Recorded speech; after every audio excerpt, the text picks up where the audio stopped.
Hey everybody, Ben here from Timbra Studios, and today we're talking about Masstone and Glaze in relationship to paint. We're going to talk about what they are, why they matter, and why knowing the difference between the two can really be a huge advantage to your painting process. That and more coming up.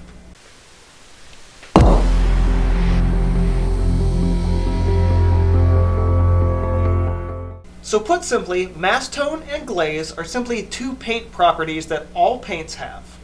Masstone refers to the color of the paint when it is applied thickly over any sort of painting support. Glaze, in relationship to Masstone, is also sometimes called undertone.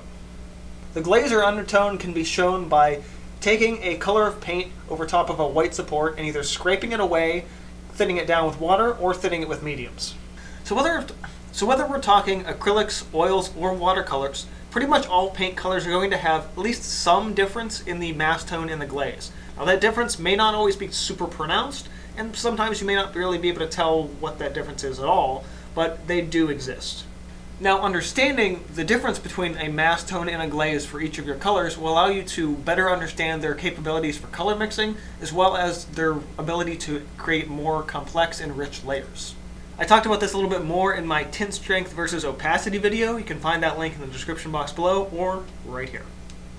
So the next time you're buying a new tube of paint, see if you can find a color chart that shows you that difference between the Masstone and the glaze. If you're ordering online, you can probably find that with a quick image search, or if you're going to an art store, occasionally they have displays next to the paint that show you that as well.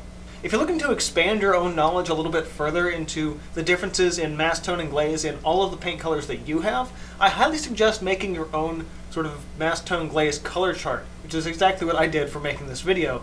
And honestly, it actually helped me out quite a bit. And if you're able to, I suggest kind of putting it on display in your studio somewhere so you can kind of reference back to it later. So what about you guys? Have you thought about the difference between Masstone and glaze before?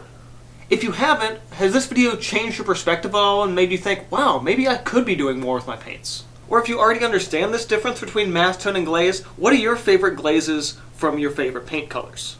As always, if you learned anything in this video, hit the like button, consider supporting me on Patreon, get subscribed if you're not already, and this has been from Timbra Studios. See you guys next time.